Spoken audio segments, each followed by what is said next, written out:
Hi hello ಎಲ್ಲರಿಗೂ ನಮಸ್ಕಾರ ವೀಕ್ಷಕರೇ, ದೀಪಾ ಸವಿರುಚಿ ಚಾನಲ್ಗೆ ಸ್ವಾಗತ.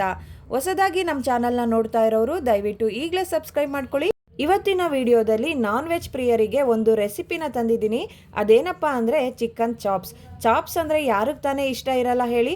ಅದರಲ್ಲೂ ಎಲ್ಲ ಥರ ಇಡ್ಲಿ, ದೋಸೆ, ರೈಸ್ಗೆ, ಮುದ್ದೆಗೆ ಎಲ್ಲದಕ್ಕೂ ಸೂಪರ್ ಆಗಿರುತ್ತೆ. ಈ ವಿಡಿಯೋನ ಕೊನೆವರೆಗೂ ನೋಡಿ. ರೆಸಿಪಿ ಇಷ್ಟ ಆದರೆ ವಿಡಿಯೋಗೊಂದು ಲೈಕ್ ಮಾಡಿ, ಕಮೆಂಟ್ ಮಾಡಿ, ಶೇರ್ ಮಾಡಿ. ಬನ್ನಿ ಮಾಡೋ ವಿಧಾನನ ನೋಡ್ಕೊಳ್ಳೋಣ. ಇಲ್ಲಿ ನಾನು 1.25 kg ಅಷ್ಟು ಚಿಕನ್ನ ತೊಗೊಂಡಿದ್ದೀನಿ. ಉಪ್ಪು ಅರಿಶಿನ ಹಾಕಿ ಚೆನ್ನಾಗಿ ತೊಳೆದಿಟ್ಕೊಂಡಿದ್ದೀನಿ. ನಂತರ ಒಂದು ಪ್ಯಾನ್ಗೆ 1 ಟೇಬಲ್ ಸ್ಪೂನ್ ಅಷ್ಟು ಎಣ್ಣೆ ಹಾಕ್ಕೊಳ್ತಾ ಇದ್ದೀನಿ. ಎಣ್ಣೆ ಕಾದ ನಂತರ 2 ದೊಡ್ಡ ಸೈಜ್ ಈರುಳ್ಳಿನ ದಪ್ಪ ಕಟ್ ಮಾಡಿ ಸೇರಿಸ್ಕೋಬೇಕು. ಈಗ ಈರುಳ್ಳಿನ ಫ್ರೈ ಮಾಡ್ಕೊಳ್ಳೋಣ. ಈರುಳ್ಳಿ ಕಲರ್ ಸ್ವಲ್ಪ ಚೇಂಜ್ ಆಗಬೇಕು, ಅಲ್ಲಿವರೆಗೂ ಫ್ರೈ ಮಾಡ್ಕೊಳ್ಳೋಣ. ನೋಡಿ, ಈಗ ಈರುಳ್ಳಿ ಕಲರ್ ಚೇಂಜ್ ಆಗಿದೆ. ಇದಕ್ಕೆ ನಾನು 1.5 ಇಂಚಷ್ಟು ಚಕ್ಕೆ, 5ರಿಂದ 6 ಲವಂಗ, 1 ಟೀ ಸ್ಪೂನ್ ಅಷ್ಟು ಮೆಣಸು, 1 ಟೀ ಸ್ಪೂನ್ ಅಷ್ಟು ಸೋಂಪು ಇದಿಷ್ಟನ್ನು ಹಾಕ್ಕೊಂಡು ಮತ್ತೆ ಫ್ರೈ ಮಾಡ್ಕೊತಾ ಇದ್ದೀನಿ.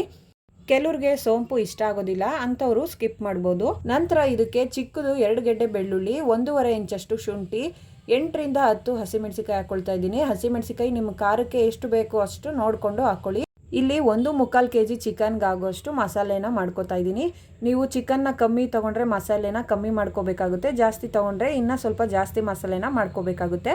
ನಾನಿಲ್ಲಿ 1.5 ಟೇಬಲ್ ಸ್ಪೂನ್ ಅಷ್ಟು ಧನಿಯಾ ಕಾಳನ್ನ ಹಾಕೋತಾ ಇದ್ದೀನಿ.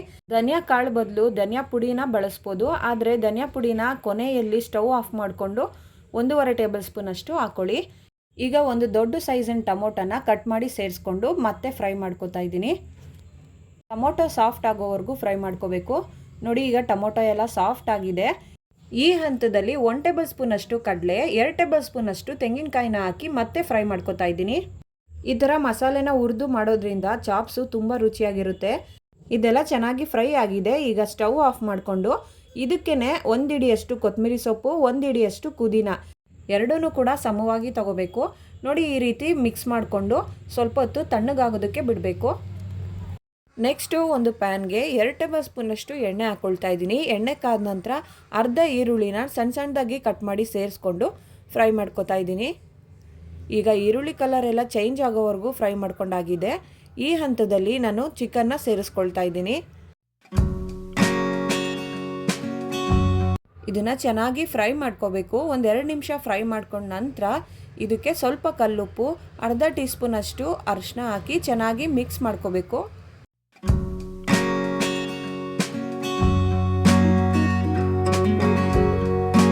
ಉಪ್ಪು ಅರಿಶಿನದ ಜೊತೆ ಚಿಕನ್ನು ಚೆನ್ನಾಗಿ ಬೆರೆತ ನಂತರ ಇದಕ್ಕೆ ಲಿಡ್ ಕ್ಲೋಸ್ ಮಾಡಿ ಬೇಯೋದಕ್ಕೆ ಬಿಡ್ತಾ ಇದ್ದೀನಿ. ಚಿಕನ್ನು ಒಂದು 1/4 ಭಾಗದಷ್ಟು ಬೇಯಬೇಕು.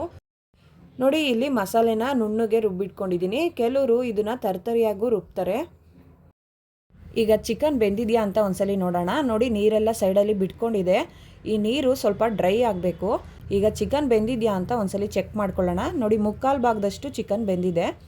ನೀರೆಲ್ಲ ಸ್ವಲ್ಪ ಡ್ರೈ ಆದ ನಂತರ ರುಬ್ಬಿಟ್ಕೊಂಡಿರೋ ಅಂಥ ಮಸಾಲೆನ ಸೇರಿಸ್ಕೊಂಡು ಚೆನ್ನಾಗಿ ಮಿಕ್ಸ್ ಮಾಡ್ಕೋಬೇಕು. ಮಸಾಲೆ ಜೊತೆ ಚಿಕನ್ನು ಚೆನ್ನಾಗಿ ಬೆರಿಬೇಕು. ಆ ರೀತಿ ಮಿಕ್ಸ್ ಮಾಡಿಕೊಂಡು ಬೇಯಿಸ್ಕೊಳ್ಳೋಣ.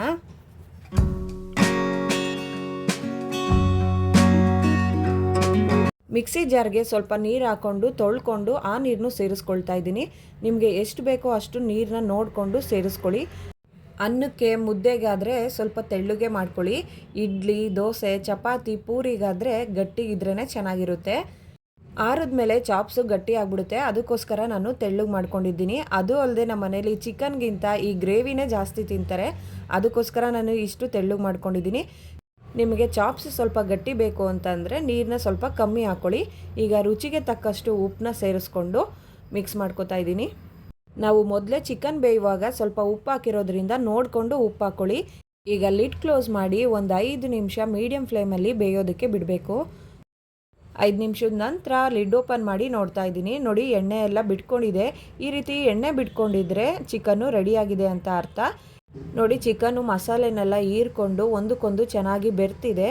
ಈ ಹಂತದಲ್ಲಿ ಸ್ಟವ್ ಆಫ್ ಮಾಡಿಕೊಂಡು ಒಂದು ಅರ್ಧ ನಿಂಬೆಹಣ್ಣ ರಸನ ಸೇರಿಸ್ಕೊಳ್ತಾ ಇದ್ದೀನಿ. ಇದು ಆಪ್ಷನಲ್ಲು, ನಿಮಗೆ ಬೇಕಿದ್ದರೆ ಸೇರಿಸ್ಕೊಳ್ಳಿ, ಇಲ್ಲಾಂದರೆ ಬೇಡ.